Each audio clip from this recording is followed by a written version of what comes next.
Salut les pingouins, on va continuer dans la série Proxmox. Utilisation du BPG Proxmox.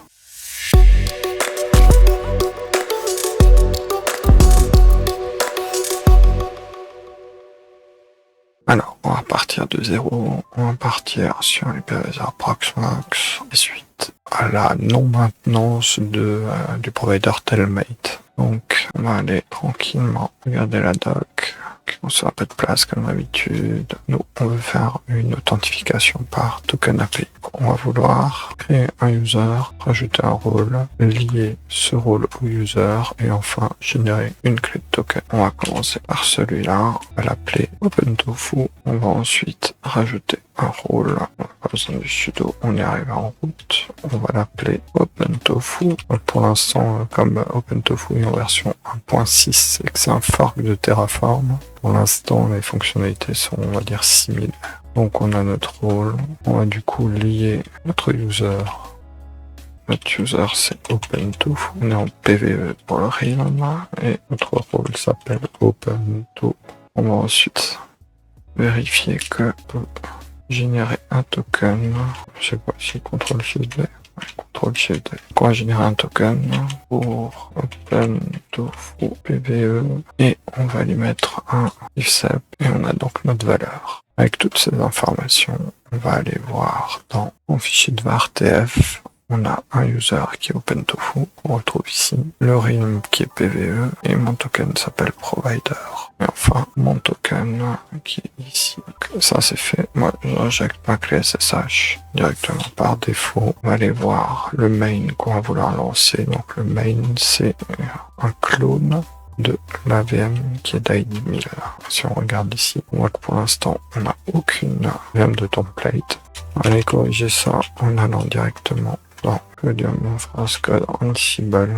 On pourra l'ouvrir aussi ici, ce sera plus simple. Donc dans Ansible, je veux déployer des images cloud. C'est un rôle qu'on avait fait dans une vidéo précédente. Je mets la vidéo en fiche sur le replay YouTube. Ensuite, on va faire un task et dans notre build fax, on va récupérer une daily de Debian et une daily de Ubuntu. Donc avec ça, on va tout de suite lancer notre Ansible playbook. On va aller dire que le i c'est l'inventaire. On va aller vérifier c'est un groupe Proxmox.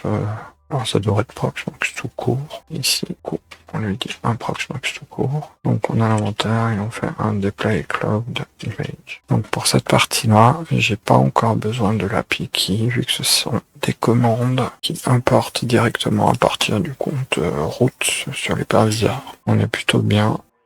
Donc, il importe, on va aller suivre les actions. On voit que la VM, il vient d'être créé ici. Ok, donc maintenant, on a bien deux templates d'images qu'on peut utiliser. Donc, vu que notre Ansible a fonctionné, on va tester maintenant notre token pour faire notre clone. On ferme tout ça. OpenTofu, on va aller regarder le main. Et je crois que dans le main, on vise celle-là, on dit que c'est une Debian. On l'appelle BPG Debian. Soit.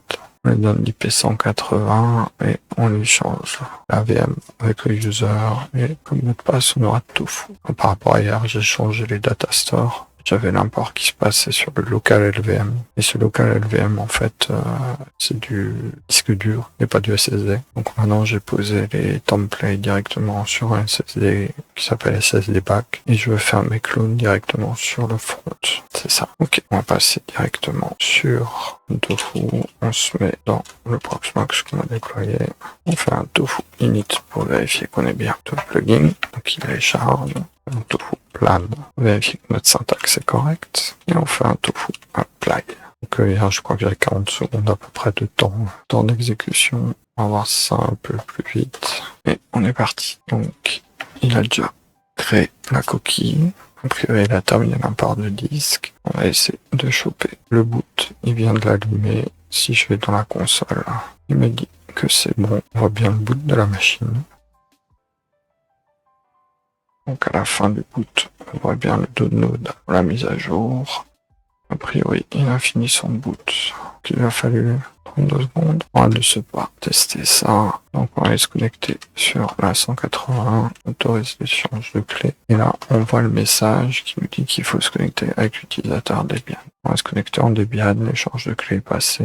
Je fais un ID, un sudo dessus, je suis root. Ça, c'est parfait. Donc on a vu que la création de l'utilisation est assez simple. Provider, on a d'autres possibilités pour se connecter en donnant directement le mot de passe, pas forcément quelque chose que je conseille. Avec ça, on arrivera directement à se connecter. Ensuite, on va se connecter directement avec Ansible. On a un Proxmox 7, ça nous convient. Et si je regarde dans Ansible, j'ai un Debian post-tofu qui tourne, qui est dans le Debian. On va pouvoir lancer le Ansible Playbook Inventory Deploy post-tofu. Debian. Il va passer mon post-tofu. Et je sors et je me connecte en route. Maintenant, je me pose plus de soucis. Donc, on a bien réussi à utiliser notre provider. Autre chose qu'on peut voir dans l'authentification, on va utiliser les variables d'environnement qui a un setup juste après. Donc, c'est le Proxmox API Token. Donc, c'est celui-là. Ensuite, on a variable endpoint. Donc, ça vaudrait le coup de travailler uniquement sans le provider. Regardez, je crois que dans l'authentification, je l'ai vu. Je l'ai passé par variable. Les variables, c'est celles qui sont dedans. On peut très bien utiliser ça. On va tenter. Donc, c'est un petit tofu destroy. Avec ce tofu destroy, on va kill cette partie-là. Volontaire, on le laisse. Nous, c'est le provider qu'on va vouloir toucher. Ça veut dire que ici, dans le provider, j'ai le endpoint et l'API token et le username. On va réduire ça à sa plus simple expression. Le endpoint, on le vire. API token, on le vire. On fait un tofu init, on fait un tofu plan. Là, je m'attends à ce qu'il me râle dessus. Donc, effectivement, on peut passer par des variables que il y a besoin du port. Voilà, c'est là. Donc, en fait, PV endpoint, il faut pas qu'on donne le JSON. Parce qu'il y a un slash à la fin. Oui, un tofu plan. Il me dit aïe, il faut un mot de passe. Ou alors, il finit l'API token. Donc, on va lui dire, nous, on a un API token. Export égal. Alors, en API token, qu'est-ce qu'il veut? C'est tout ça, quoi. Ok, et sur quoi il râle? Tester avec le single quote. Du coup, il râle plus. Et si je le plane, il me dit OK. Tofu apply. Donc là, on est vraiment sur une config hyper minimaliste. On lui a juste donné le insecure. Le reste, il va le chercher directement via ces variables d'environnement. Et ça a l'air de très bien fonctionner. Comme tout se passe relativement bien, je vais rajouter une petite section bonus avec une découverte que j'ai fait grâce à, encore une fois, Stéphane Robert. Non, il ne sponsorise pas ce stream. On va donc voir l'utilisation de dir env. Et je vais faire un export des différentes variables qu'on a postées. Alors, on les a là. OK. Et donc là, token directement ici. J'ai un premier export, alors attention, parce que là j'ai un double quote et un single quote. Il y a un autre point que je voulais mettre, c'est que dans le provider, je vais aussi spécifier, non, c'est dans les variables. Je vais aussi spécifier le target node. Bon, ça je vais peut-être le laisser, puisqu'il est utilisé après dans le main pour lui dire sur quel hyperviseur il faut aller le faire. Ça sert quand on est en mode cluster. On peut spécifier où on veut l'installer. Donc, moi, mon chargement est ici. On va aller dans code infrasque OpenTofu Proxmox 7. Donc là, on voit le message d'erreur. On va essayer de voir si on a eu Proxmox dans les variables d'environnement. On n'en a pas. On va donc lui dire un dir allow local. On voit qu'il nous a exporté les deux variables. On va tester ça de suite. On rappelle un dir on va dans box7 et on va faire un tofu.